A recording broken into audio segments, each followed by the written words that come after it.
దేవుని స్తోత్రం. హల్లెలూయా. మన ప్రభువును రక్షకుడును అతి త్వరలో రానైన యేసుక్రీస్తు వారి యొక్క పరిశుద్ధమైన నామములో మీ అందరికీ శుభములు తెలియజేస్తున్నాను. I greet you all in the matchless name of Jesus Christ of Nazareth. आप सबको यीशु मसीह के नाम पे शुभकामनाएं. మరి ఒక పునరుద్ధాన దినమున మనందరం దేవుని సన్నిధిలో సజీవులుగా ఉండటం దేవుడు మనకి ఇచ్చినటువంటి ధన్యత. సో ఈ ధన్యతని మనము ఎట్టి పరిస్థితుల్లో కూడా పోగొట్టుకోవద్దు. పరలోక రాజ్యంలో ప్రభుతో నిత్యము ఉండటమే మనం కోరుకునేది. మరి అలాంటప్పుడు ఈ లోకంలో కూడా దేవునితో సహవాసం చేసేటువంటి అవకాశాన్ని సంఘము ద్వారా దేవుడు మనకు కల్పించినప్పుడు పరలోక రాజ్యం లాంటి సహవాసంలో మనం ఉండకపోవటం అనేది ఎంతో అజ్ఞానముతో కూడినటువంటి క్రైస్తవ్యం అది. సో అటువంటి క్రైస్తవ్యాన్ని దేవుడే మాత్రం ఇష్టపడ్డు. ఈరోజు మరొక ప్రాముఖ్యమైన విషయంలోకి వెళదాం. మరి మనందరికీ తెలుసు, మరి ప్రపంచం అంతా కూడా క్రిస్మస్ సెలబ్రేషన్స్లో మునిగి తేలుతూ ఉంది. మరి సంబరాలు సంబరాలు సంబరాలు. అయితే క్రీస్తు బోధలో మరి ఇప్పుడు సంబరాలు చేసుకోవడంలో తప్పేం లేదు. I'm not against that. But దానికంటే ఇంపార్టెంట్ చాలా ఉన్నాయి మనం తెలుసుకోవాల్సినవి, మనం మార్చుకోవాల్సినవి. అవి చేయకుండా ఇవన్నీ చేసుకోవటం వల్ల ఉపయోగం లేదు. చాలా ఖచ్చితంగా దేవుడు మనతో వాక్యం ద్వారా మాట్లాడుతున్నాడు. ఎత్తబడే సంఘం, విడిచిపెట్టబడే సంఘం. మనం జాగ్రత్తగా విన్నాం ఆ మెసేజ్. మరి చాలామందికి మనం వీలైనంత మందికి దాన్ని మనం పంపించాలి. ఎందుకనంటే తెలియక చాలామంది ఇదవ్వచ్చు. సో తెలిస్తే ఏమన్నా మారే అవకాశం ఉందేమో కూడా మనం చూడొచ్చు. కాబట్టి అది ఎంతో మందికి షేర్ చేయాల్సిన అవసరం. ఈరోజు కూడా చాలా ప్రాముఖ్యమైన విషయాన్ని మనం చూడబోతా ఉన్నాం. ఒకసారి మత్తయి సువార్త 12వ అధ్యాయము 31వ వచనాన్ని 32వ వచనాన్ని చదువుకుందాం. Matthew Gospel 12th chapter 31st and 32nd verses. యేసు ప్రభు పలికిన మాటలు ఇవి. Wherefore I say unto you, all manner of sin and blasphemy shall be forgiven unto men, but the blasphemy against the Holy Ghost shall not be forgiven unto men. 32nd verse. And whosoever speaketh a word against the Son of Man, it shall be forgiven him. But whosoever speaketh against the Holy Ghost, it shall not be forgiven him. Neither in this world, neither in the world to come. చదవమ్మా. కాబట్టి నేను మీతో చెప్పున్నదేమనగా మనుష్యులు చేయు ప్రతి పాపమును దూషణయు వారికి క్షమింపబడును గాని ఆత్మ విషయమైన దూషణ, జాగ్రత్త గమనించండి, ఆత్మ విషయమైన దూషణకు పాప క్షమాపణ లేదు. మనుష్య కుమారునికి విరోధముగా మాట్లాడువానికి పాప క్షమాపణ కలదు కాని పరిశుద్ధాత్మకు విరోధముగా మాట్లాడువానికి ఈ యుగమందైనను రాబోవు యుగమందైనను పాప క్షమాపణ లేదు. బైబిల్ మరి మనందరికీ తెలుసు, వాక్యం ఏం సెలవిస్తూ ఉంది అనే విషయం, సువార్త, ఇవన్నీ మనందరికీ తెలుసు. ఇప్పుడు క్రిస్మస్ టైంలో మనందరికీ చెప్తూ ఉంటాం, నువ్వు ఎంత ఘోర పాపివైనా దేవుడు నిన్ను క్షమిస్తాడు. వాస్తవం, నిజం. అయితే మరి ఇదేంటిది? What is this? దీని అర్థం ఏంటి? యేసు ప్రభువు నువ్వేమైనా తిట్టినా కూడా క్షమిస్తారంట. జాగ్రత్త గమనించండి అమ్మా. ఇక్కడ దేవుని కృప, నాకు చాలా సంతోషం, ఆనందం ఏంటంటే నాకు ప్రతిరోజు అనిపిస్తూ ఉంటుంది, చాలా అసలు నా జీవితానికి ఎంతకంటే ఎక్కువ అవసరం లేదు ప్రభు అనుకుంటా ఉంటా. అంత ధన్యత దేవుడు ఆయన కృపలో ఇస్తూ ఉన్నాడు. మనం పరిశుద్ధాత్మకు వ్యతిరేకముగా మనం గనక పాపం చేస్తే దానికి పాప క్షమాపణ ఉందా లేదా? లేదంటున్నాడు ఆయన. సో ఇది చాలా క్రూషియల్, అంటే చెప్పాలంటే చాలా జాగ్రత్తగా మనం తెలుసుకోవాల్సిన సత్యం. యేసు ప్రభుని ఏమైనా అన్నా కానీ ఏం కాదంట. అయితే ఒక మాట చెప్తాను మీకు, మీరు గమనించండి. ఎవరైనా ఈ క్రైస్తవ వ్యతిరేక సంస్థలు కానీ వాళ్ళందరూ కూడా వాళ్ళు మహా దూషిస్తే ఎవరిని దూషిస్తారు? యేసు ప్రభుని దూషిస్తాడు. పరిశుద్ధాత్మని ఏమన్నా అంటారు వాళ్ళు? పరిశుద్ధాత్మ అన్ని వాళ్ళకి పెద్ద తెలియదు, యేసు ప్రభువే తెలుసు వాళ్ళకి. అంటే వాళ్ళకు కూడా క్షమాపణ ఉంది, కానీ ఒక బ్యాచ్ ఉంది, ఆ బ్యాచ్కి క్షమాపణ లేదు. వాళ్ళెవరు? పరిశుద్ధాత్మని దూషించడం అని అంటే ఇక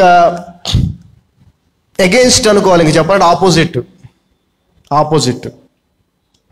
వాళ్ళకి ఇక్కడ లేదంట, రాబోయే యుగంలో కూడా లేదంట.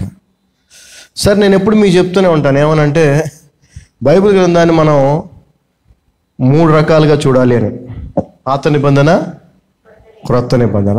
క్రొత్త నిబంధనలో పునరుద్ధానానికి ముందు, పునరుద్ధానానికి తర్వాత. ఎందుకంటే పునరుద్ధానానికి ముందు కూడా, అంటే ప్రభు సిలువలో మన కొరకు ప్రాణం పెట్టక ముందు కూడా ఇంకా ధర్మశాస్త్రము ఉంది. కాబట్టి ఆయన కూడా ధర్మశాస్త్రం అనేటువంటి కొన్ని ఆచారాలను కానీ ఆజ్ఞలు కానీ కొన్ని ఉంది, అన్నిటినీ ఆయన పాటించాడు. కొన్ని సందర్భాల్లో వాటిని ఆయన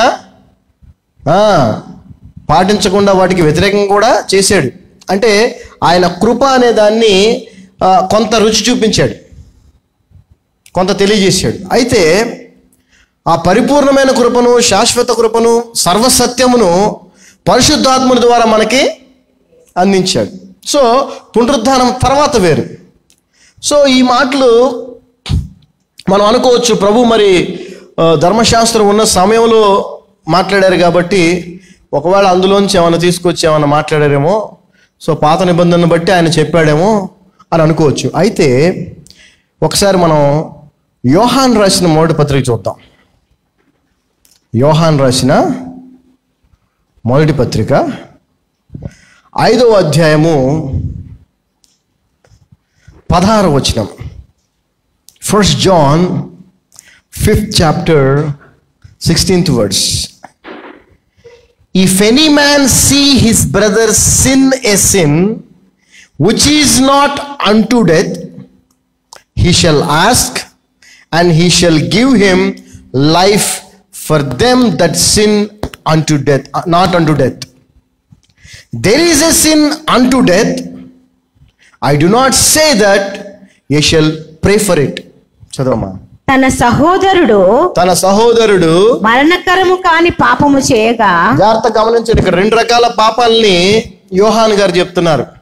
ఈ యోహాను మొదటి పత్రిక అనేది దేవుని ప్రేమకు సాదృశ్యంగా మనం చెప్పుకుంటాం.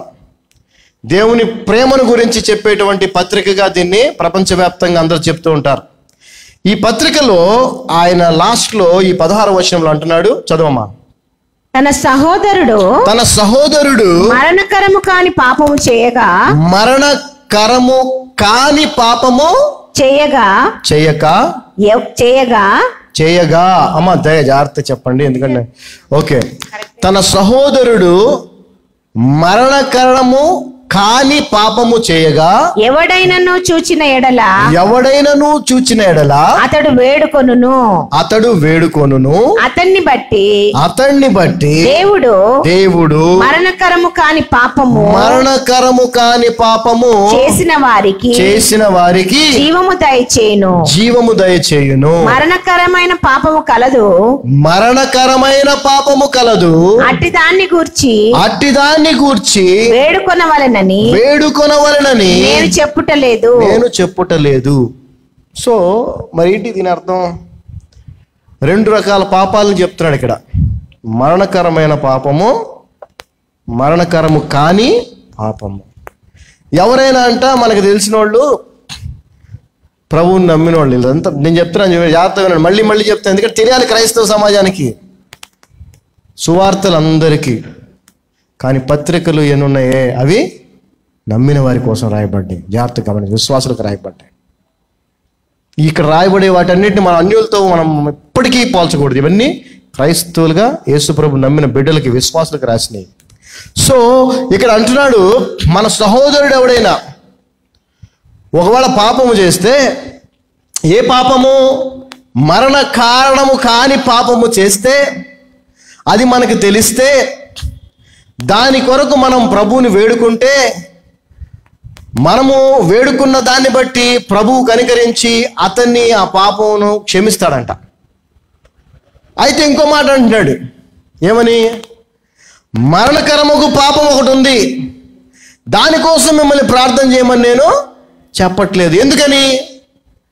ఎందుకనంటే దానికి క్షమాపణ లేదు అని అర్థం. అక్కడ నువ్వెంత ప్రార్థన చేసినా మరణకరముకు పాపము చేస్తే దాని కొరకు నువ్వెంత ప్రార్థన చేసినా ఉపయోగం లేదు. అంటే ఇప్పుడు మరి ఈ వచనం ప్రభు చెప్పిన దానికి సరిపోతుందిగా.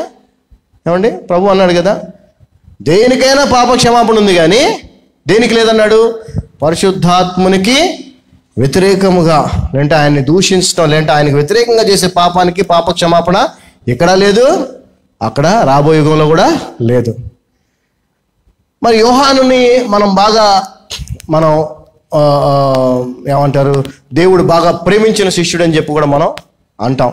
అదేవిధంగా యోహానే మరి ఆ 11 మంది శిష్యులు వదిలేసినా కూడా ఆ ప్రభు యొక్క శిలువ దగ్గర వాట్స్ హ్యాపెనింగ్ బాబు?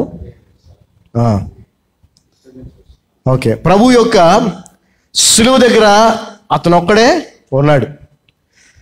యేసు ప్రభు అతను ఎంతగా ఇష్టపడాడంటే తన తల్లి బాధ్యతను యోహానికే అప్పగించాడు. అంతేకాదు మరి పద్మాసు దీవులో మరి అతను ఖైదీగా ఉన్నప్పుడు న్యూరో చక్రవర్తి ఆయన్ని మరి అక్కడ ఖైదీగా ఒంటరిగా అక్కడ పడేసినప్పుడు దేవుడు అతనికే పరలోకాన్ని తీసుకుని వెళ్ళి అద్భుతమైనటువంటి రెవల్యూషన్ ఆయనకి చూపించాడు. అంతా మనం ఇప్పుడు అంటే మనం దీన్ని ఏ విధంగా తీసుకోవాలంటే, ఖచ్చితంగా యోహాను దేవునికి చాలా చాలా చాలా సన్నిహితుడు. ఇంకా చెప్పాలంటే యోహాను ద్వారా దేవుడు చెప్పిన మాటలు, అఫ్కోర్స్ ఏ శిష్యుని ద్వారా, ఏ సేవకుని ద్వారా ఆయన చెప్పిన మాటలైనా కానీ అవి 100% సత్యాలే, కాదనట్లేదు. కాకపోతే ఇక్కడ యోహాను గారి ద్వారా మాట్లాడుతున్నటువంటి మాటల్ని మనం చాలా జాగ్రత్తగా గ్రహించాలి. మరణ కారణమగు పాపము, మరణ కారణము కాని పాపము. యేసు ప్రభు వారు కూడా అదే మాటను అక్కడ మనం మెన్షన్ చేయటం మనం చూస్తున్నాం. అయితే వాళ్ళ కోసం అసలు ప్రార్థన చేయమని నేను చెప్పట్లేదు అంటున్నాడు ఆయన.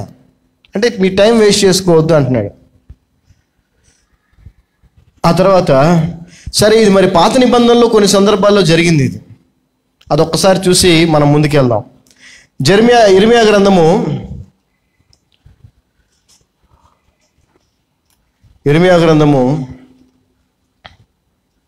7వ అధ్యాయము, Jeremiah 7th verse, 7th chapter 16th verse, 16వ వచనం మనం చూసినట్లయితే ఇర్మియా గ్రంథం 7:16, Jeremiah 7:16. Therefore pray not thou for his people, this people, neither lift up cry nor prayer for them, neither make intercession to me, for I will not hear thee. చదవమ్మా. కాబట్టి నీవు ఈ జనము కొరకు ప్రార్థన చేయకుము. దేవుడు ఇర్మియాతో చెప్తున్న మాటలు ఇవి. కాబట్టి నువ్వు ఈ జనము కొరకు ప్రార్థన చేయకుము, వారి కొరకు మొరనైనను ప్రార్థననైనను చేయకుము, నన్ను బతిమాలు కొనకుము, నేను నీ మాట వినను. చాలా కోపంలో దేవుడు చెప్పిన మాటలు ఇవి. ఇంకొక వచనాన్ని కూడా చూద్దాం. అదే ఇర్మియా గ్రంథం 14వ అధ్యాయం 11వ వచనం, Jeremiah 14:11. Then said the Lord unto me, ఇర్మియా అంటున్నాడు, ప్రభు నాతో చెప్పాడు ఏమని? Pray not for this people for their good. చదమ్మా. మరియు యెహోవా నాతో ఇట్లనెను, వారికి మేలు కలుగునట్లు ఈ ప్రజల నిమిత్తము ప్రార్థన చేయకుము. సో ఇక్కడ కొంత భాగం మనకేం అర్థం అవుతుంది, నువ్వు చేయకపోతేనే వాళ్ళకి మంచిది అన్నట్టుగా అర్థం అవుతుంది. So what ever it is, so దేవుడు నిన్న నేడు నిరంతరం ఏకరీతిగా ఉన్నాడనే మాట వాస్తవం. ఆయన గుణాల్లో ఏ మార్పు లేదు, ఆయన శక్తిలో ఏ మార్పు లేదు, ఆయన ప్రేమలో ఏ మార్పు లేదు. ఎక్కడా కూడా ఆయన మారిన పరిస్థితి మనకి కనపడదు. అయితే ఈ రోజున క్రొత్త నిబంధనలో ఉన్నటువంటి మనం యేసుక్రీస్తు రక్షణ ద్వారా, శిలువ రక్తం ద్వారా రక్షించబడిన మనం, కృప ద్వారానే, విశ్వాసం ద్వారానే, కృపచేతనే రక్షించబడిన మనం ఆ కృపని అడ్వాంటేజ్గా తీసుకుంటున్నాం. ఆ కృపని మనం అడ్వాంటేజ్గా తీసుకొని ఎన్ని చేసినా ఏం చేసినా దేవుడు క్షమిస్తాడులే అనే ఒక భావన, అది ఎంత పొరపాటో ఎంత పాపమో ఈరోజు మనం తెలుసుకోబోతా ఉన్నాం. అయితే ఇంకొక విషయం, మనం ప్రార్థన అందరి కొరకు చేస్తాం కదా, అందరి కొరకు చేస్తాం చేస్తాం అందరి కొరకు చేస్తాం. ఒక్కసారి యోహాను సువార్త 17వ అధ్యాయం, యోహాను సువార్త 17వ అధ్యాయం. ఈ అధ్యాయానికి కూడా ప్రత్యేకత ఉంది. యేసు ప్రభు వారు తన యొక్క తండ్రితో చేసినటువంటి అతి ప్రాముఖ్యమైన ప్రార్థనగా ఈ యోహాను సువార్త 17వ అధ్యాయాన్ని చెప్తూ ఉంటారు. ఈ యోహాను సువార్త 17వ అధ్యాయం 9వ వచనం, John gospel 17 chapter 9th verse 9వ వచనం మనం చూస్తే, I pray for them, I pray not for the world but for them which thou hast given me, for they are mine. చదవమ్మా. నేను వారి కొరకు ప్రార్థన చేయుచున్నాను. నేను వారి కొరకు, ఆయన శిష్యుల గురించి మాట్లాడుతున్నాడు ఇక్కడ. తండ్రితో ప్రార్థన, ఎంత ప్రార్థనే. నేను వారి కొరకు ప్రార్థన చేయుచున్నాను, లోకము కొరకు ప్రార్థన చేయటలేదు. లోకము కొరకు ప్రార్థన చేయటలేదు. నీవు నాకు అనుగ్రహించి ఉన్నవారు, నీవు నాకు అనుగ్రహించి ఉన్నవారు నీవారైనందున వారి కొరకే ప్రార్థన చేయుచున్నాను. జాగ్రత్త గమనించండి. ఈ లోకం అంతటిని దేవుడు లోకమును ఎంతగానో ప్రేమించాను. ఇప్పుడు క్రిస్మస్ అంతా ఇదే దీని మీద సందేశం ఉంటుంది. ఫైన్, చాలా సంతోషం. అయితే ఇక్కడ ప్రభు మాటలో కూడా మనం చూస్తే, నేను లోకం కొరకు ప్రార్థించట్లా. ఎవరినైతే నువ్వు నాకు అనుగ్రహించావో, ఎవరైతే నన్ను వెంబడిస్తున్నారో, ఎవరైతే సమస్తం విడిచిపెట్టి నన్ను వెంబడిస్తున్నారో, ఎవరైతే నేను ఈ లోకములో ఎలాగ పంపబడ్డానో అలాగ పంపబడ్డానికి నువ్వు ఏర్పాటు చేసుకొని నాకు అనుగ్రహించావో వారి కొరకు ప్రార్థన చేస్తున్నాను, కానీ అందరి కోసం నేను చేయట్లేదని ప్రభు ఇక్కడ అంటా ఉన్నాడు. సో ఒక సత్యాన్ని మనం గ్రహించాలి, అదేంటంటే, అందుకే జ్ఞానము లేక నా ప్రజలు జ్ఞానము లేక నశించిపోతున్నారని వాక్యం చెప్తాను. ఒక వ్యక్తి, ఒక కుర్రోడు స్టూడెంటు ఎగ్జామ్లో ఫెయిల్ అవడానికి కారణం ఏంటంటే తనకి టెక్స్ట్ బుక్ మొత్తం తెలియకపోవటం. అవునా కదా? వాడికి 80% టెక్స్ట్ బుక్ తెలిసిందనుకోండి, వచ్చనుకోండి, మొత్తం చదివాడు అనుకోండి, క్వశ్చన్స్ ఆ 20% వాడు చదవని దాంట్లోంచి క్వశ్చన్స్ వచ్చినాయి అనుకోండి, ఏమవుతాడు? ఫెయిల్ అవుతాడు. అలాగే దేవుని వాక్యం అనేటువంటి జ్ఞానము కూడా మనకి 100% ఉండాలా. ఏం చేయాలా, ఏం చేయకూడదు అనేది మనకి తెలియాలా. లాస్ట్ వీక్ అనుకుంటా కదా మనం ఎలా పెరగాలి, పిల్లల్ని ఎలా పెంచాలి అనేది మనం విన్నా. వాక్యం అనే జ్ఞానము సంపూర్ణముగా, పరిపూర్ణముగా లేకపోవటం వలన మనందరము కూడా తెలియకే, చెప్పాలంటే ఎక్కువ శాతం తెలియకే ఎటువంటి భయంకరమైన ప్రమాదంలో ఉన్నామంటే, క్షమింపబడటానికి లేదంటే క్షమింపబడని పాపము చేస్తున్నటువంటి స్థితిలో మనం ఉన్నాం. మీరు అనుకోవచ్చు, ఎందుకు పరిశుద్ధాత్మకి అంత ప్రాముఖ్యత ఇవ్వబడింది? వై? యేసు ప్రభు స్వయంగా అంటున్నాడు, నన్నా కానీ పర్లేదు క్షమిస్తాను, కానీ పరిశుద్ధాత్మ అంటే మాత్రం క్షమాపణ లేదు. చాలామందికి పరిశుద్ధాత్మని యొక్క గొప్పతనం తెలియదు, చాలామందికి తెలియదు. అది తెలియజేయాలి. ఆల్రెడీ నాకు తెలిసి ఒకసారి మెసేజ్ హోలీ స్పిరిట్ గురించి చెప్పినట్టు గుర్తు నాకు. ఐ థింక్ మీకు గుర్తుందో లేదో. పరిశుద్ధాత్మ అంటే ఏంటనేది చెప్పాం ఒకరోజు. ఒక్కసారి అందులోని ఒక వచనాన్ని మీకు, ఎందుకనంటే పరిశుద్ధాత్మకు వ్యతిరేకంగా చేసే పాపానికి క్షమాపణ లేదు అని ఉంది, అది మరణకరమైన పాపం అని ఉంది. ఈ పరిశుద్ధాత్మ యొక్క గొప్పతనం మనకు తెలియాలి. ఒకసారి మీరు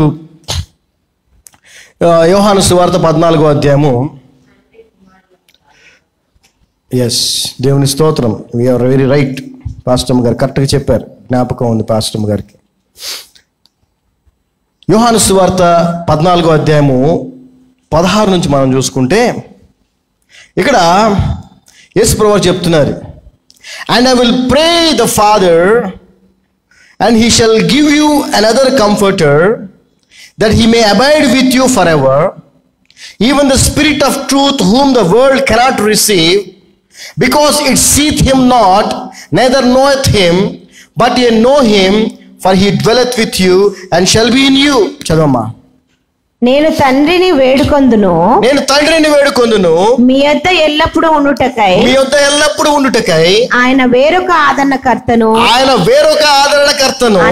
అనగా సత్య స్వరూపియగు ఆత్మను మీకు అనుగ్రహించును. లోకము ఆయనను చూడదు, ఆయనను ఎరుగదు కనుక ఆయనను పొందనేరదు. ఈ యొక్క మాట ద్వారా మనకు అర్థమవుతుంది ఏంటంటే, లోకము పరిశుద్ధాత్ముని చూడదు, ఆయన్ని ఎరగదు, ఆయన్ని పొందుకోదు. ఎందుకని? లోకము యేసు ప్రభువుని రక్షకుడిగా అంగీకరించదు కాబట్టి. సో ఆయన్ని, పరిశుద్ధాత్ముని ఎరిగే అవకాశం ఎవరికి ఉంది? నమ్మిన వారికే. పరిశుద్ధాత్ముని పొందుకునే అవకాశం ఎవరికి ఉంది? నమ్మిన వారికే. పరిశుద్ధాత్మని లేదంటే పరిశుద్ధాత్మకి వ్యతిరేకముగా పాపము చేసే అవకాశం ఎవరికి ఉంది? చెప్పండి. నమ్మిన వారికే. సో ఇక్కడ ఒక స్పష్టత మనకు వస్తుంది. ఏమనంటే, పరిశుద్ధాత్మను దూషించడం అని ఉంది ఇంగ్లీష్లో, బ్లాస్ఫమీ అని ఉంది, అగెయిన్స్ట్ అని ఉంది డిఫరెంట్ ట్రాన్స్లేషన్స్లో. ఆ పాపం చేసిన వాళ్ళకి క్షమాపణ లేదు. ఈ పరిశుద్ధాత్మకి వ్యతిరేకంగా పాపం చేసే అవకాశం ఎవరికి ఉందాయా? అన్యులకి లేకపోతే లోకానికి ఉందంటే లేదు. ఎవరికి ఉంది? అది మనకే ఉంది. సో అంటే ఆ డేంజర్లు ఎవరున్నాం? మనమే ఉన్నాం. వాళ్ళు లేరు, మనం ఉన్నాం ఆ డేంజర్లో. అయితే 23వ వచనం, ఇక్కడంతా పరిశుద్ధాత్మ గురించే ప్రభు మాట్లాడుతున్నాడు. పరిశుద్ధాత్మను గురించే ప్రభు మాట్లాడుతూ 23వ వచనంలో ఏమంటున్నాడంటే, జీసస్ ఆన్సర్డ్ అండ్ సెడ్,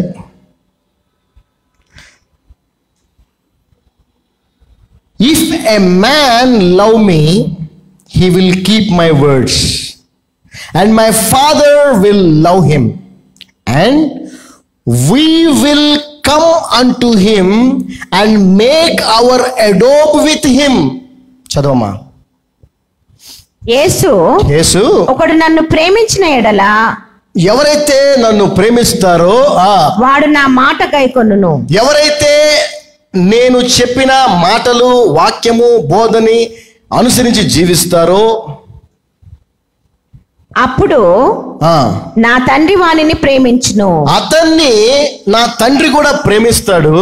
మేము, జాగ్రత్త గమనించి అండర్లైన్ చేసుకోండి, మేము వాని యొద్దకు వచ్చి వాని యొద్ద నివాసము చేతుము. అంటే పరిశుద్ధాత్ముని యొక్క ప్రత్యేకత ఏంటంటే, తండ్రి కుమారుల కలయిక పరిశుద్ధాత్ముడు. హల్లెలూయా. ఇట్స్ సో పవర్ఫుల్ అని చెప్పాలి. అందుకే, అంతేనా? తండ్రి కుమారులు మేమిద్దరం వచ్చి అతనిలో ఉంటాము. ఇప్పుడు మనలో వచ్చి ఉంది ఎవరు? చెప్పండి, ఎవరుంది? పరిశుద్ధాత్మ అని తెలుసు మనందరికీ. యేసు ప్రభు ఉన్నాడని తెలుసు, మనం ఇదే చెప్పుకుంటూ ఉంటాం కదా. కానీ ఉంది ఎవరో తెలుసా? తండ్రి ఇద్దరు కలిసిన, అంటే the combination of the father and son is holy spirit. తండ్రి కుమారుల కలయికతో కూడిన ఆత్మే పరిశుద్ధాత్మ. అది మనలో ఉంది. దీనికి ఇంకొంత అథెంటికేషన్, అంటే దీన్ని ఇంకొంత బలపరచడానికి ఇంకో వచనాన్ని మీకు చూపిస్తాను. యోహాను గారు రాసినటువంటి మొదటి పత్రిక, యోహాను మొదటి పత్రిక 1వ అధ్యాయము 3వ వచనం. 1 John 1st chapter 3rd verse. That which we have seen and heard declare unto you, that ye also may have fellowship with us. And truly our fellowship is with the Father and with the Son Jesus Christ. కూడా మాతో కూడా మీకును సహవాసము కలుగునట్లు మేము చూచిన దానిని వినిన దానిని మీకును తెలియజేయుచున్నాము.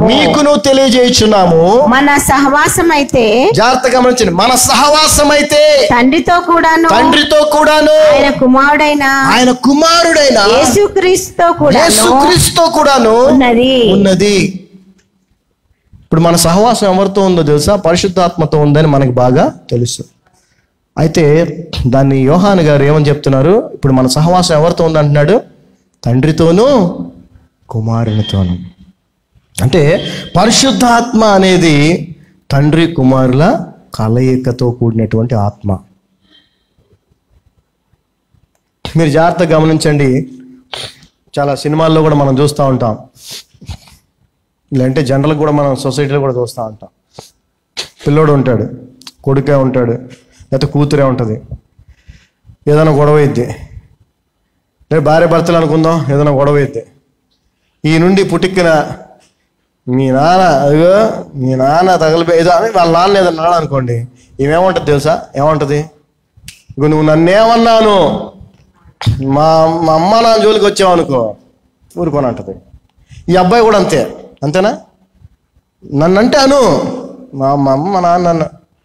అలాంటి భావాన్ని మనం ఇక్కడ చూస్తున్నాం. ప్రభు చెప్పిందని నన్నేమన్నా కూడా క్షమాపణ ఉంది, కానీ పరిశుద్ధాత్మనంటే మాత్రం ఇక్కడ లేదు అక్కడ లేదు అంటున్నాడు. ఎందుకని? పరిశుద్ధాత్మ అనేది తండ్రి కుమారుల కలయికతో కూడినటువంటి ఆత్మ అది. హల్లెలూయా. సో మరి ఈ పాపము ఎవరు చేస్తున్నారు అంటే దానికి కూడా మనకి క్లారిటీ వచ్చింది. ఈ పాపం చేసే అవకాశం ఎవరికి ఉంది? విశ్వాసులకే ఉంది, బయట వాళ్ళకి లేనే లేదు. అది కూడా మనం చూసాం. ఒక ఉదాహరణ, ఇప్పుడు యోహాన్ గారు అన్నారు కదా, మీరు వెళ్ళి ప్రార్థన చేస్తే అతని పాపము క్షమించబడుతుంది. ఎవరిది? మరణకరము కాని పాపం అయితే క్షమించబడుతుంది, మరణకరమైన పాపం అయితే క్షమించబడ. వాళ్ళ కోసం ప్రార్థన చేయమని నేను మీకేమీ చెప్పట్లేదు అన్న. ఒక్కసారి యాకోబు రాసిన పత్రిక చదువుదాం. యాకోబు రాసిన పత్రిక జేమ్స్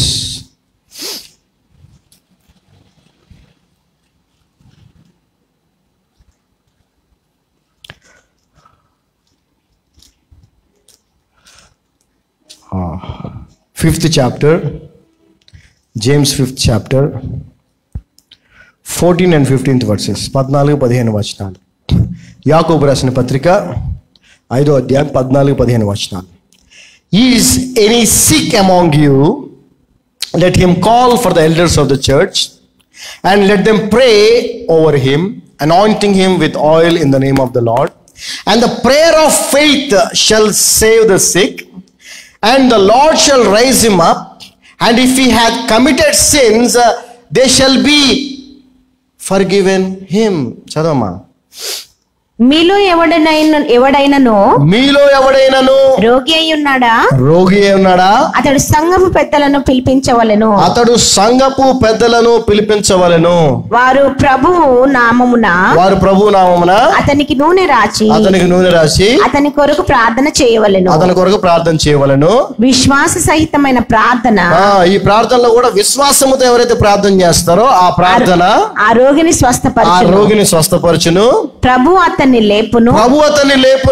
అతడి పాపములు చేసిన వాడైతే పాప క్షమాపణ నొందును.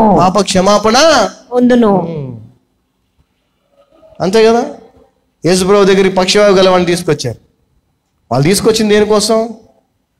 పక్షవాయువు స్వస్థ కోసమే తీసుకొచ్చారు. కానీ ప్రభు పాపాలను కూడా అదేవిధంగా ఒక రోగి కొరకు, ఒక అనారోగ్య సమస్యతో బాధపడుతున్న వారి కొరకు నీతిమంతులైనటువంటి వారు విశ్వాసముతో దేనికి ప్రార్థించినప్పుడు దేవుడు వారిని స్వస్థపరచడమే కాదు, వారు చేసిన పాపాలను కూడా క్షమిస్తాడట. దేవుని స్తోత్రం, హల్లెలూయా. ఏవి క్షమించబడేటువంటి పాపాలు? మరణ కారణం కాని పాపాలు. మరి ఇక్కడ మనం చూద్దాం, ఈ మరణకరమైన పాపాన్ని మనం ప్రత్యేకంగా చూస్తూ ఉన్నాం. ప్రభు చెప్పిన మాటల్లో చూస్తూ ఉన్నాం, యోహాను గారు రాసిన పత్రికలో కూడా మనం చూస్తూ ఉన్నాం. ఇది ఎటువంటి పాపము, ఎవరు చేస్తారంటే అది విశ్వాసులే అనేది కూడా మనకు అర్థమవుతా ఉంది. హెబ్రీలకు రాసిన పత్రిక, హీబ్రూస్ 6th chapter, హెబ్రీలకు రాసిన పత్రిక 6వ అధ్యాయము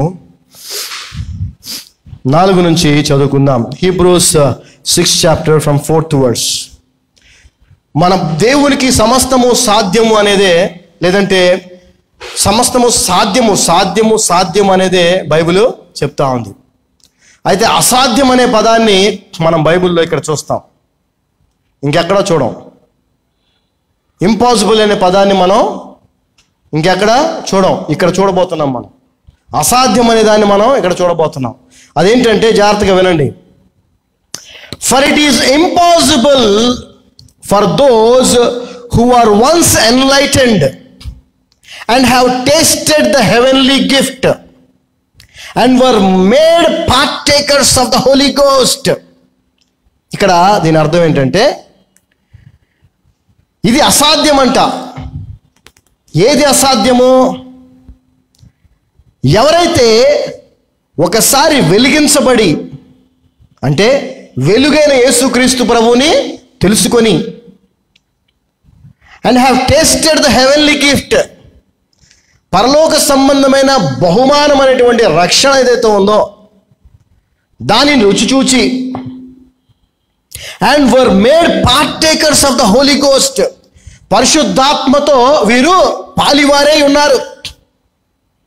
ఒకప్పుడంట ఉన్నారు, ఉండి 5వ వచనం, and have tasted the good word of God, దేవుని అద్భుతమైన మంచి వాక్యాన్ని కూడా వాళ్ళు రుచి చూశారు. ఇంకా చెప్పాలంటే క్రీస్తు బోధన కూడా వాళ్ళు విన్నారు, తెలుసు. And the powers of the world to come, రాబోయే లోకము ఎలా ఉండబోతుందో వారికి తెలుసు.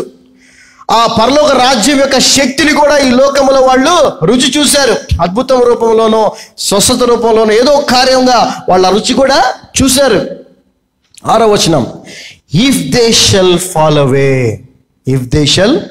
ఫాల్ అవే, అంటే యేసు ప్రభుని నమ్మి రక్షణ అనుభవాన్ని పొందుకొని పరిశుద్ధాత్మని పొందుకొని పరిశుద్ధాత్మ ద్వారా పరిశుద్ధాత్మలో పాలిభాగస్తులుగా ఉండి దేవుని క్రీస్తు బోధను విని, మంచి వాక్యాన్ని విని, పరలోక సంబంధమైన విషయాలన్నీ కూడా తెలిసి ఉండి వాళ్ళు గనక పడిపోతే, అనగా వాళ్ళు తప్పు చేస్తే, పాపము చేస్తే, లేదంటే దేవుని నుంచి విడిపోతే టు రెన్యూ దెమ్ అగైన్ అంటూ రిపెంటెన్స్, వాళ్ళని మరలా దేవుని యొద్దకు పశ్చాత్తాప్తులుగా మరలా తీసుకురావటం అనేది ఏదైతే ఉందో అదంట అసాధ్యం అంట. జాగ్రత్త గమనించండి.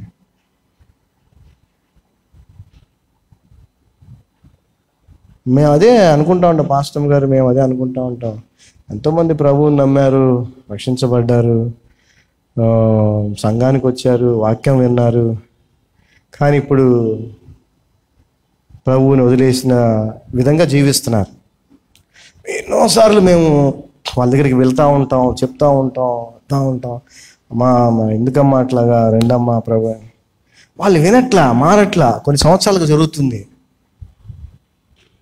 బైబిల్ చెప్తున్న విషయం మేము పట్టించుకోకుండా అనవసరంగా సమయం వృధా చేస్తున్నాం అన్నమాట. ఇంపాసిబుల్ అంట, అసాధ్యం అంట వాళ్ళని చేయటం. ఎందుకనంటే చూడండి, seeing they crucify themselves the Son of God afresh and put him to an open shame. వాళ్ళు ఎలాంటి వాళ్ళంటే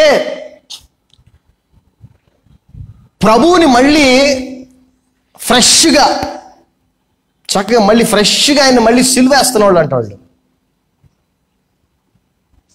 వాళ్ళ వల్ల ప్రభు మరలా సిలువ వేదనలో భరించాల్సి వస్తూ ఉంది. అంతేకాదు వాళ్ళు ఏం చేశారు, put him to an open shame. లోకమంతటి ముందు ఆయన్ని సిగ్గుపరుస్తున్నారు. వాళ్ళు సిగ్గుపరుస్తున్నారు.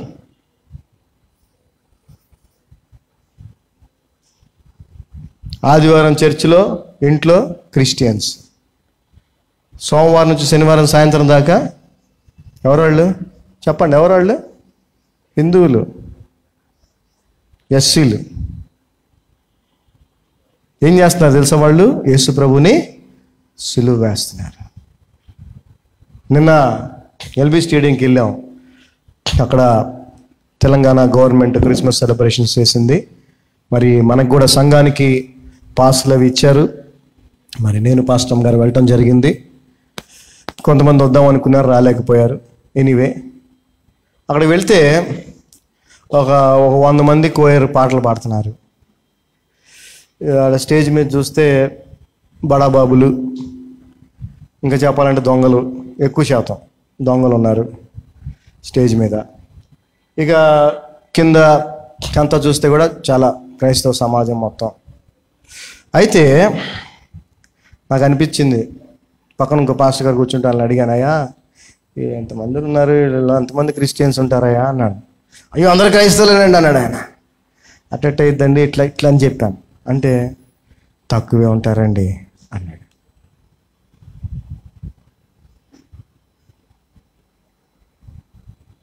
పాపం వాక్యం తెలియదు కాబట్టి, పాపం మన ముఖ్యమంత్రి గారు కూడా పాపం ఆయన ఏమంటున్నాడంటే క్రైస్తవులు అనట్లే. ఆయన అక్కడ ఎక్కువ పదం క్రైస్తవులు అని వాడట్లా.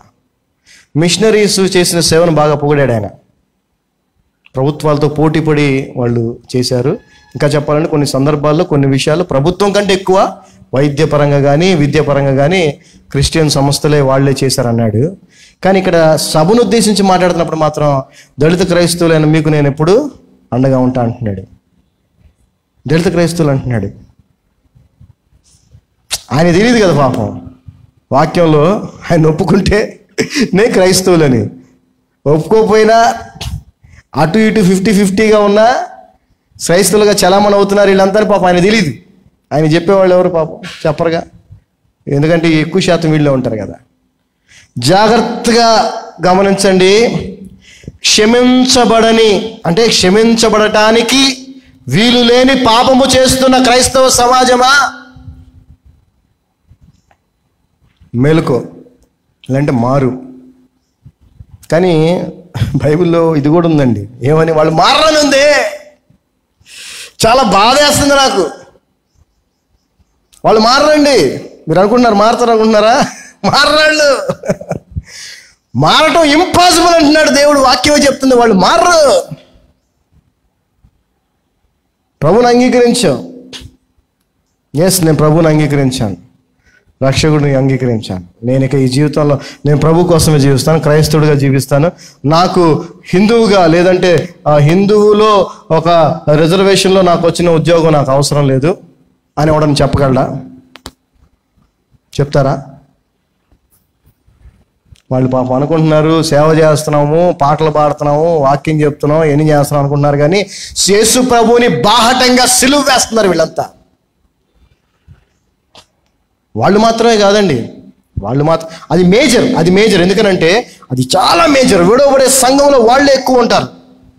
మనం విన్నాం విడవబడే సంఘంలో ప్రభు ఏమన్నాడు? లవదోక్య సంఘంతో ఏమన్నాడు?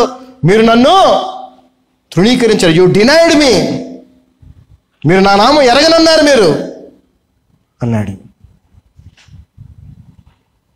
అంతేకాకుండా ఇంకా మిగిలిన కూడా మనం చూద్దాము.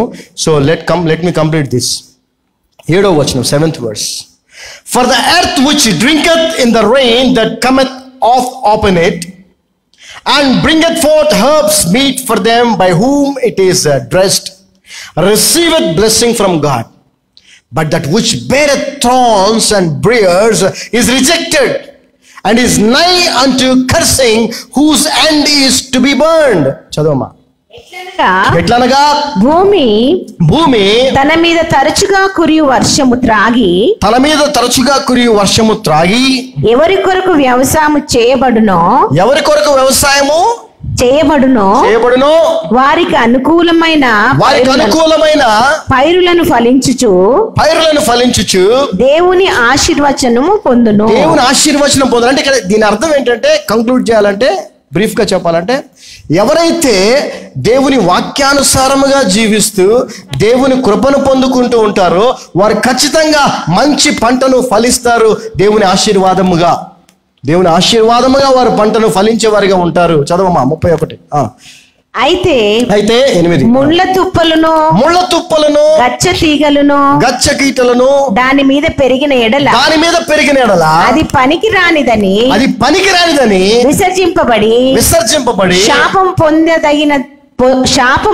శాపము పొందదగినదగును.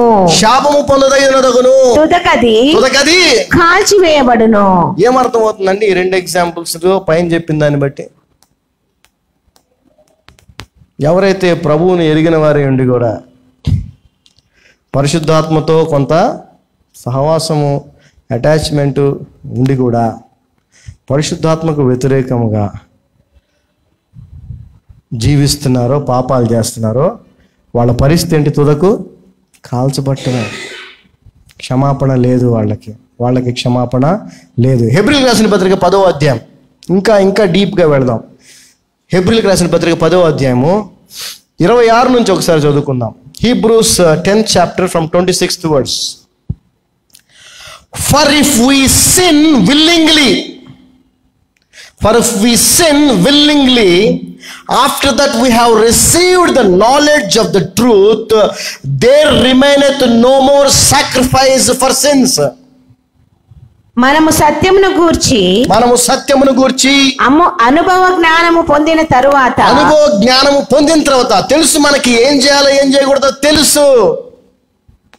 తాగకూడదని తెలుసు, వ్యభిచారం చేయకూడదని తెలుసు, హత్య చేయకూడదని తెలుసు, ఇలా చాలా తెలుసు మనకి.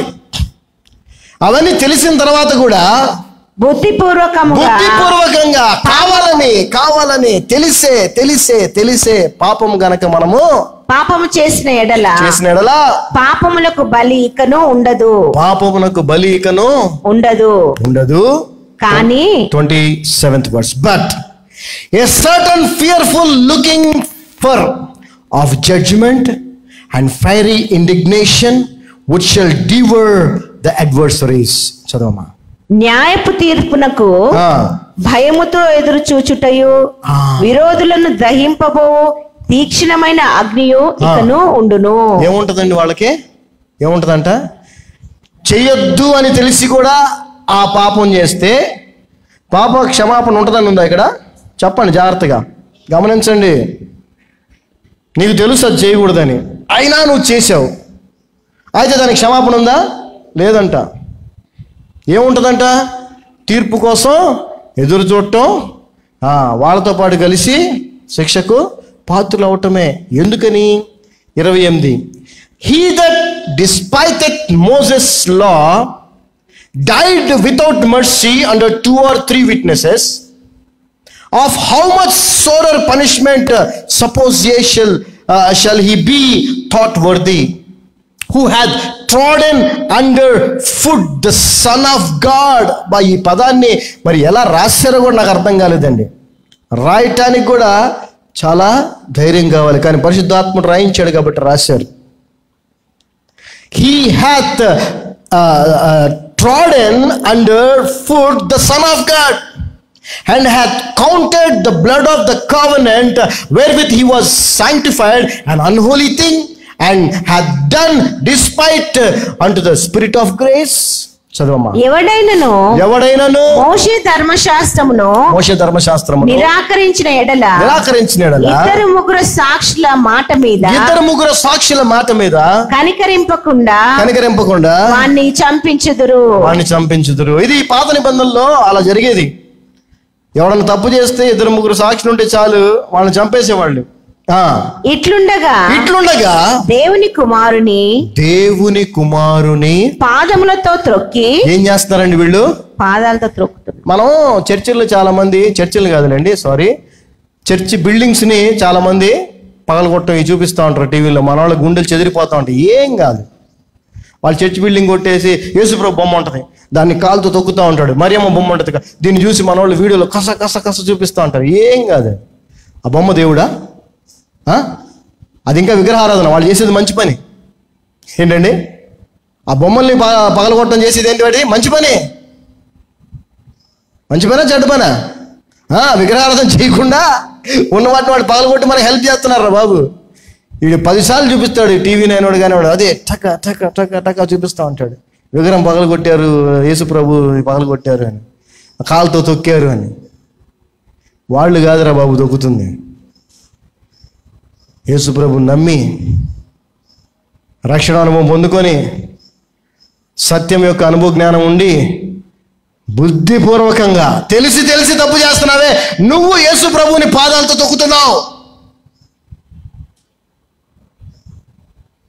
అంత మాత్రమే కాదు, పాదములతో త్రొక్కి తాను పరిశుద్ధపరచబడుటకు సాధనమైన పరిశుద్ధపరచబడటానికి సాధనమైన ఏదైతే కారణమైందో ఆ పరిశుద్ధమైన నిబంధన క్రీస్తు రక్తాన్ని అపవిత్రమైనదిగా ఎంచి కృపకు మూలమగు ఆత్మను తిరస్కరించిన వాడు ఎంత ఎక్కువైన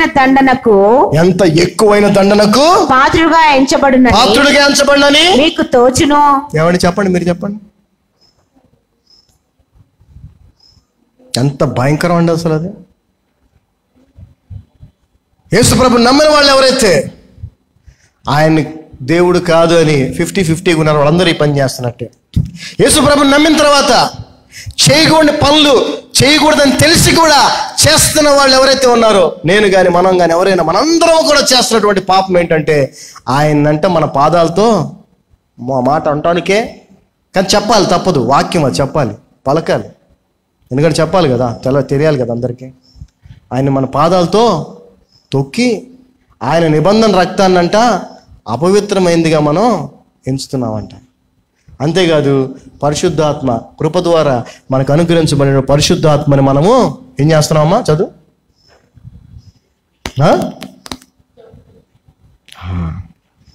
కృపకు మూలమగు ఆత్మను తిరస్కరించిన వాడు ఇట్లుండగా దేవుని కుమారుని పాదములతో త్రొక్కి తాను పరిశుద్ధపరచబట్టుకు సాధనమైన నిబంధన రక్తమును అపవిత్రమైనదిగా ఎంచి కృపకు మూలముగు ఆత్మను తిరస్కరించిన వాడు ఎంత ఎక్కువైన దండనకు పాత్రుడుగా ఎంచబడునని మీకు తోచును.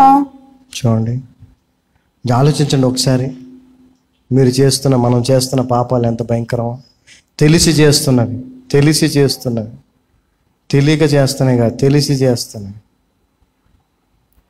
చాలా ప్రమాదకరమైన పరిస్థితుల్లో క్రైస్తవ సమాజం ఉంది. చాలా ప్రమాదకరమైన పరిస్థితుల్లో క్రైస్తవ సమాజం ఉంది. మనందరం ఉన్నాం. 30వ వచనం చూడండి. ఇది బాగా మనోళ్ళు బాగా చెప్పుకుంటారు. ఈ వచనం బాగా చెప్పేసుకుంటారు. ఇది దేనికి చెప్పుకుంటారంటే, ఈమెకి ఎవరితోనో గొడవ ఇద్ది, లేకపోతే ఇంటోళ్ళకి ఆ ఇంటోళ్ళతో గొడవ ఇద్ది. నేను కాదులే, దేవుడు చూసుకుంటాడులే. చూడండి, ఈ వచనాన్ని చెప్తారు. For we know him that hath said, vengeance belongs unto me, I will recompense, said the Lord, and again the Lord shall judge his people. చదవమ్మా. పగ తీర్చుటకు నా పని. ఇది చెప్తారండి. ప్రభు అన్నాడులే, పగ తీర్చు నా పని, నీకు ఉంటదిలే, దేవుడు చూసుకుంటాడులే నిన్ను. గొడవ ఎవరి గురించి, ఏ సందర్భం, దేని గురించి చెప్తున్నాడు ఈ మాట? పగ తీర్చుట నా పని అని. పగ తీర్చుటకు నా పని నేనే ప్రతిఫలమిత్తుననియు నేనే ప్రతిఫలమిత్తుననియు మరియు ప్రభువు తన ప్రజలకు తీర్పు తీర్చును ప్రభువు తన ప్రజలకు తీర్పు తీర్చును అనియు చెప్పిన వానిని ఎరుగుదుము కదా. ఇక్కడ జాగ్రత్త గమనించండి. ఆయన తీర్పు తీరుస్తా అన్నాడు. ఎవరికి తీర్పు? తన ప్రజలకంట. తన ప్రజలు అంటే ఎవరు? మనమే. అన్యులు ఆయన ప్రజలు కాదు, మనం ఆయన ప్రజలు. పగ తీర్చుట నా పని అని చెప్తుంది ఎవరి గురించి? నీ గురించి, నా గురించే. మనం జాగ్రత్త పడకపోతే, మనం భయము కలిగి ఉండకపోతే, భయము భక్తి రెండు ఉండాలి. భయం లేకుండా పోయింది ఈ రోజున అందరికీ దేవుడు అంటే. యేసుప్రభు అంటే భయం లేదు జనానికి. ఆయన రాకడా దగ్గరగా ఉందంటే భయమే లేదు. నేను కొనుక్కున్నాను, టికెట్ కొనుక్కున్నాను, వెళ్ళిపోతున్నాను పరలోకానికి అనుకుంటున్నారు. మరణ కారణమగు పాపం, పరిశుద్ధాత్మనికి వ్యతిరేకముగా చేసే పాపం. నువ్వు యేసుప్రభువుని నమ్మిన తర్వాత, ఆయన అంగీకరించిన తర్వాత, నువ్వు చేసే ప్రతి పాపం కూడా పరిశుద్ధాత్మకి వ్యతిరేకంగా చేస్తున్న పాపమే. 31వ వచనం, it is a fearful thing to fall into the hands of the living God. Warning ఇది, వార్నింగ్. జీవము గల దేవుని చేతిలో పడుట భయంకరం. మీకు అర్థం కావట్లా క్రైస్తవులారా? You are playing with a consuming fire. దహించు అగ్నితో ఆటలాడుతున్నారు మీరు. ఆయన చేతిలో పడటం చాలా భయంకరం. ఆలోచించుకోండి, జాగ్రత్తగా ఉండండి. మీకు ఒకసారి 2 ఉదాహరణలు మీకు తెలియజేస్తాను. ఈ పరిశుద్ధాత్మకి వ్యతిరేకంగా చేసే పాపం అంటే, అక్కడ దూషణ అని ఉంది కదా, మేమేం పరిశుద్ధాత్మ తిట్టట్లేదుగా, ఇవి అనుకోబాకండి దయచేసి. పరిశుద్ధాత్ముడు మనతో సహవాసం చేస్తున్నప్పుడు, ఆ పరిశుద్ధాత్మునికి వ్యతిరేకంగా మనం చేసే ప్రతిదీ కూడా పరిశుద్ధాత్మకి వ్యతిరేకంగా చేసే పాపమే. ఒక ఉదాహరణకి ఒకసారి అపోస్తుల కార్యానికి వెళ్ళండి. అపోస్తుల కార్యములు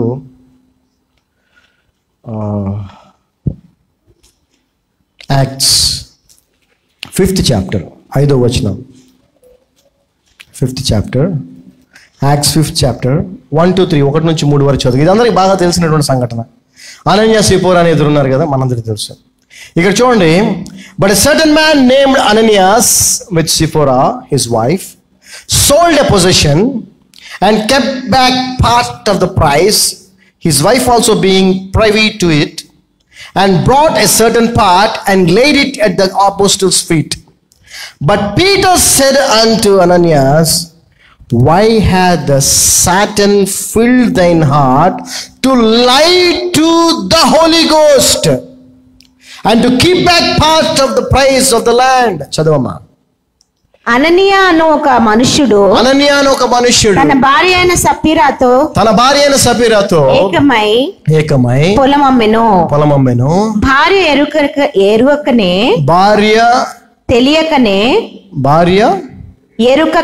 ఎరుకకనే వాడు దాని వెలలో కొంత దాచుకొని, ఇద్దరికి తెలుసు, ఆమెకు కూడా తెలుసు అంట, తెలిసే దాని వెలలో కొద్దిగా దాచిపెట్టి కొంత తెచ్చి అపోస్తల పాదముల యొద్ద పెట్టెను. ఇది ఎంతో పెద్ద పాపంగా మనం అసలు ఏమాత్రం అనుకోవట్లేదు కదా.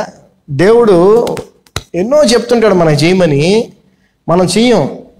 ఉదాహరణకి చెప్తున్నాను, దేవునికి ఇచ్చేటువంటి దశమ భాగం, సేవ నిమిత్తం ఇచ్చే దశమ భాగం కానీ, కానుకలు కానీ, లేదంటే దేవుని కొరకు మనము వెచ్చించాల్సిన సమయం ఏదైతే ఉందో, దేవుని కొరకు మనం వెచ్చించాల్సిన మన తలాంతులు ఏదైతే ఉన్నాయో, దేవుడు మనకిచ్చిన వాటిలో అన్నీ కూడా దేవుని కొరకే మనం వెచ్చించాలి కదా.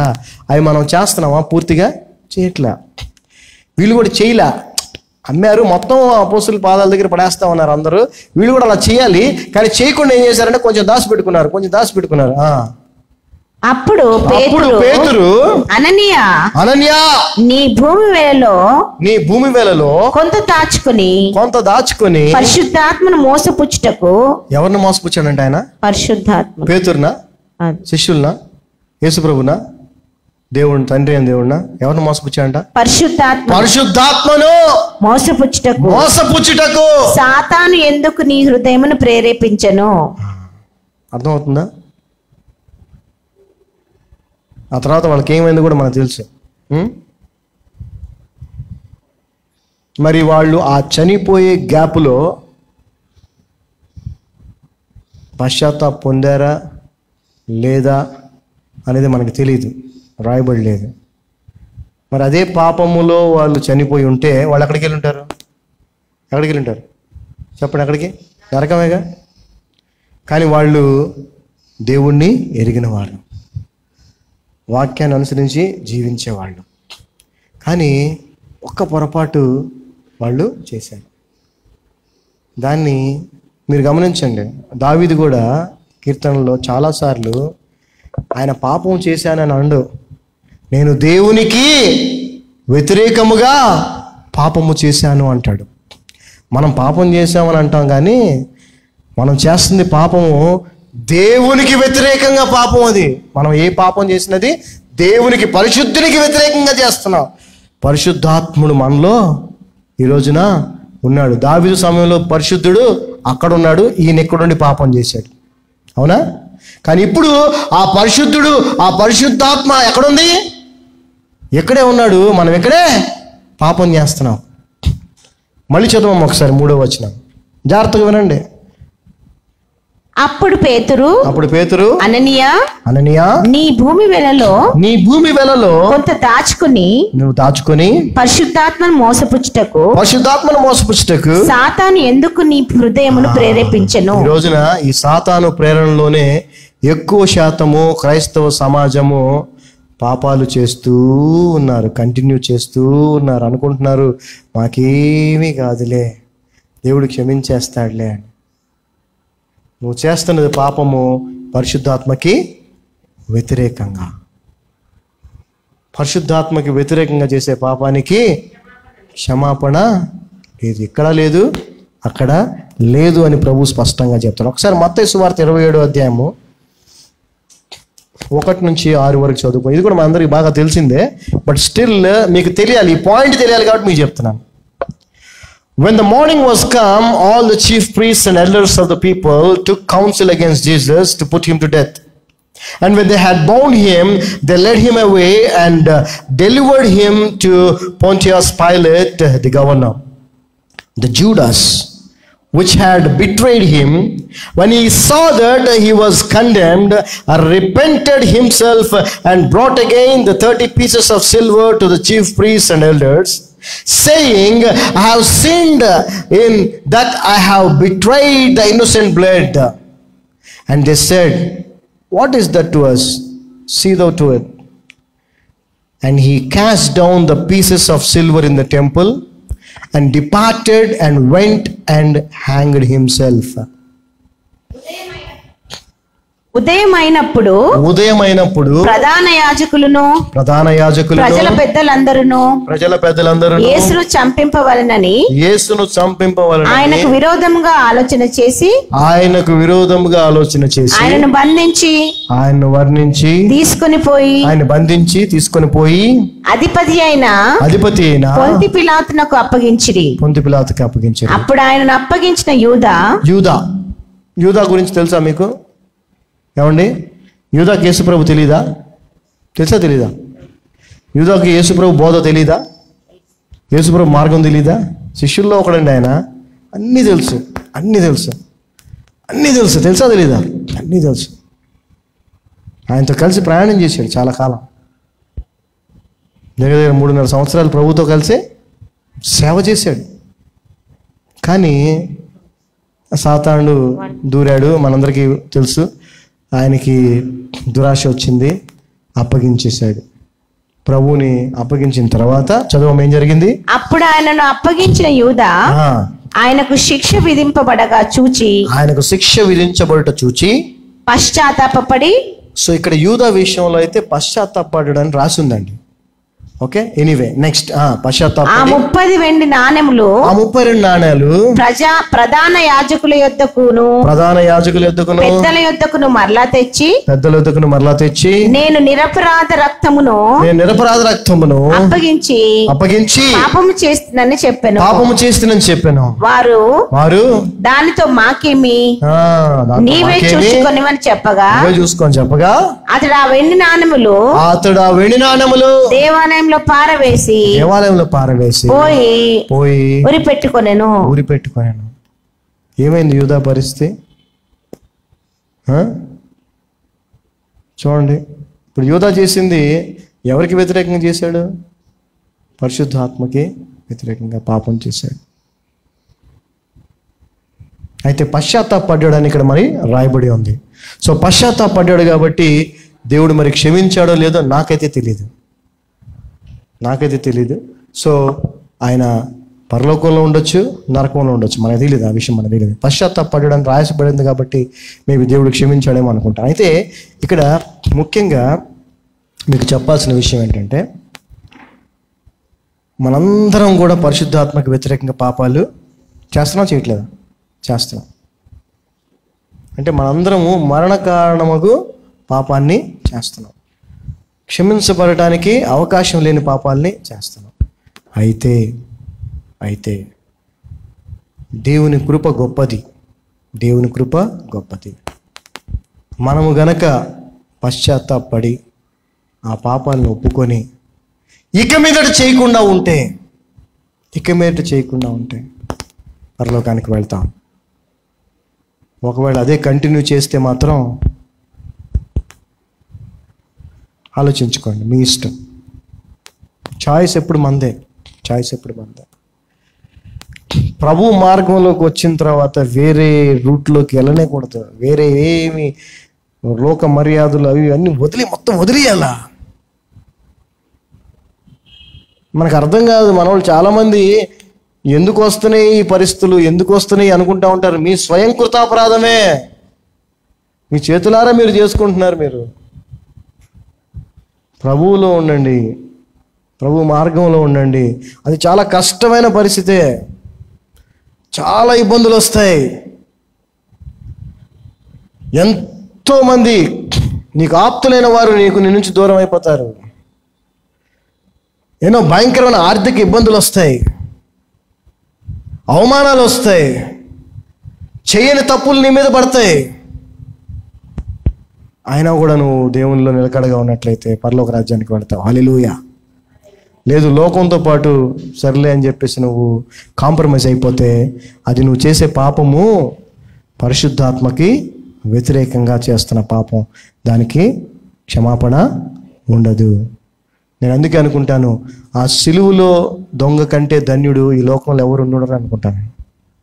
ఆ సిలువులో దొంగ కంటే ధన్యుడు. ఎందుకంటే ప్రభువు నమ్ముకున్నాడు, వెంటనే మరణించాడు.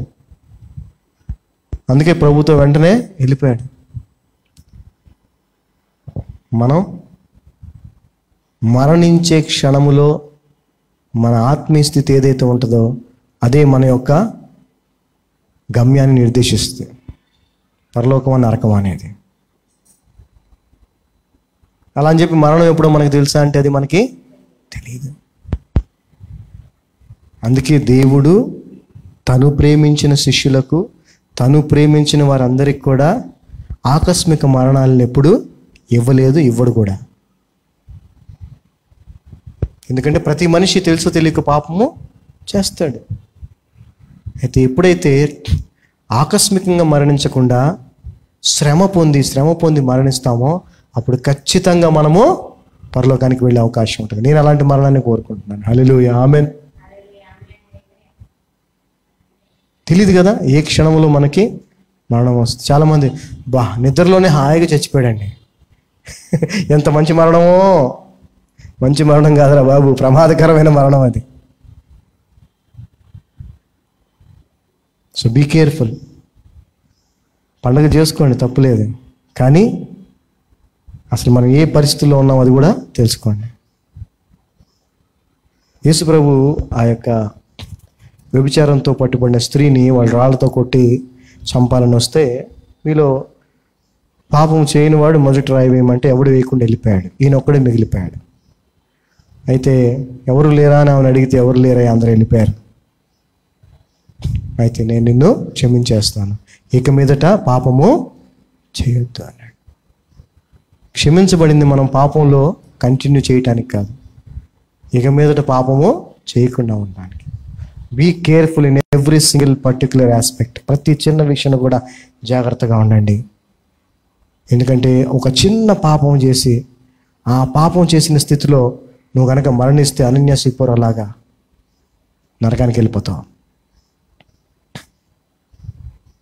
ఎంతమందికి నరకానికి వెళ్ళాలందంటే ఎవరు చేయతారు, కానీ జీవించే విధానం మాత్రం అదే కనిపిస్తూ ఉంది. Be careful, be careful. వాక్యాన్ని అందరితో షేర్ చేయండి. అయితే ఆయన చెప్పినట్టుగా కొంతమంది ఉన్నారు, వాళ్ళని ఎవరు మార్చలేరు. అది విషయం మనకు తెలుసు. కొంత బ్యాచ్ ఉంది, బైబిల్లో చెప్పాడు కదా, it is impossible for them to repent. వాళ్ళని మళ్ళీ తీసుకురావడం అసాధ్యం అన్నాడు కదా. వాళ్ళ గురించి మనకొద్దు. ఆ గుంపులు మనం లేకుండా ఉంటే చాలు. మనం ప్రభువు కోసమే జీవిద్దాం, ప్రభువు చెప్పినట్టే జీవిద్దాం. ఎన్ని కష్టాలు వచ్చినా, ఎన్ని ఇబ్బందులు వచ్చినా ఈ లోకం శాశ్వతం కాదు, పరలోక రాజ్యం శాశ్వతం. సో ఇక్కడ కష్టాలను, ఇబ్బందులు తప్పించుకోవడానికి, ఇక్కడ సుఖంగా బతకడానికి తప్పులు చేసి పాపాలు చేసి నరకానికి వెళ్తే ఏం లాభం? మరలా చెప్తున్నాను, క్షమించబడటానికి వీలు లేని పాపము, మరణకరమైన పాపము చేసే అవకాశము క్రైస్తవులకే ఉంది. So be careful. అందరు లేచి నిలబడితే చిన్న ప్రార్థన చేసుకుందాం. దేవుడు మనకి తెలియజేసి మనల్ని హెచ్చరించినందుకు దేవుని కొనాలి. దీన్ని అందరూ షేర్ చేయండి, అందరికీ తెలియజేయండి. ఏం చాలు అనుకుంటారు? నో, చేస్తుంది పరిశుద్ధాత్మ అంటే తండ్రి కుమారుని యొక్క కలయికతో కూడిన ఆత్మ. తండ్రి మీ కృపను బట్టం మమ్మల్ని సజీవులుగా ఉంచావు, నీకు వందనాలు. ఇంకా మా పట్ల మీ ప్రణాళిక ఉందని నమ్ముచున్నాం, మీకు వందనాలు. క్రీస్తు బోధనలో మమ్మల్ని స్థిరపరిచావు, నీకు వందనాలు. అవును ప్రభువా, వాక్యం సెలవిస్తా ఉంది, క్రీస్తు బోధ నిలిచి ఉండక దాని నుంచి ముందు కొనసాగిపోవాడు ఎవడైతే ఉన్నాడో వాని యందు దేవుడు లేడు అని వాక్యం చెప్తా ఉంది ప్రభువా. యోహాను రాసిన పత్రిక 2వ పత్రిక 9వ వచనంలో ఎవరైతే క్రీస్తు బోధలో నిలిచి ఉంటారో వారిలో తండ్రి కుమారుడు అంటే అయా పరిశుద్ధాత్మ అయినటువంటి తండ్రి కుమారుల కలయిక మాలో ఉండాలి అంటే మేము క్రీస్తు బోధలో నిలిచి ఉండాలి. మమ్మల్ని లేవనెత్తి మాకు తెలియజేసావు, నీకు వందనాలు. ఈ సత్యాన్ని ఇంకెంతో మందికి తెలియజేయాలి నాయన, ఎంతో మందికి తెలియజేయాలి. సహాయం చేయండి ప్రభువా, సహాయం చేయండి. పరిశుద్ధాత్మకు వ్యతిరేకంగా చేసే పాపానికి క్షమాపణ లేదు అంటున్నావు. మరి అందరూ అది చేస్తూ ఉన్నారు. దాని నుంచి వాళ్ళని, అలా వెళ్ళిపోయిన వాళ్ళని తీసుకురావడం అసాధ్యం అంటున్నావు. ఆ అసాధ్యమైన గుంపులో మేము లేకుండా సహాయం చేయ ప్రభువా. ఈ క్షణమే ప్రతి ఒక్కరు మీ హృదయంలో, అందరూ మీ హృదయంలో అనుకోండి ప్రభువా, ఈ క్షణం నుంచి నాయన ఏ తప్పు నేను చేయకుండా నాకు సహాయం చేయ ప్రభువా. నేను ప్రయత్నం చేస్తాను ప్రభువా, నా సహాయం చేయ ప్రభువా అంటే ఆయన సహాయం చేస్తాడు. ఆయన కృపలో సమస్తము సాధ్యం. కాబట్టి మరి పాపం చేయటానికి మనం పిలువబడలా, పరిశుద్ధులుగా ఉండటానికి మనం పిలువబడ్డాం. దేవుని మూలముగా పుట్టిన వారు పాపము చేయరని వాక్యం చెప్తా ఉంది. పాపం చేయకుండా జీవించే కృపను మాకు అనుగ్రహించమని, నీ చిత్తాన్ని మా జీవితాలు నెరవేర్చమని యేసు నామమున ప్రార్థిస్తున్నాం తండ్రి. ఆమేన్, ఆమేన్, ఆమేన్. Praise the Lord, praise the Lord. God blessed us. we are all blessed. మనందరూ ఆశీర్వదించబడిన వాళ్ళం అంటే ఆశీర్వదించబడిన వాళ్ళం. తండ్రి కుమారుని యొక్క కలయిక ఎవరిలో ఉంటుందో కూడా యోహాను రాసిన 2వ పత్రిక 9వ వచనంలో ఉంది. ఏమని? Whosoever transgresseth the doctrine of Christ hath not God, but whosoever abideth in the doctrine of Christ hath both the Father and Son. ఆ క్రీస్తు బోధలో మనం దేవుడు ఉంచినందుకు దేవుని స్తోత్రం. ఆ తండ్రి కుమారుల కలయికైనటువంటి పరిశుద్ధాత్మ మనలో ఉన్నందుకు దేవుని స్తోత్రం. హల్లెలూయా.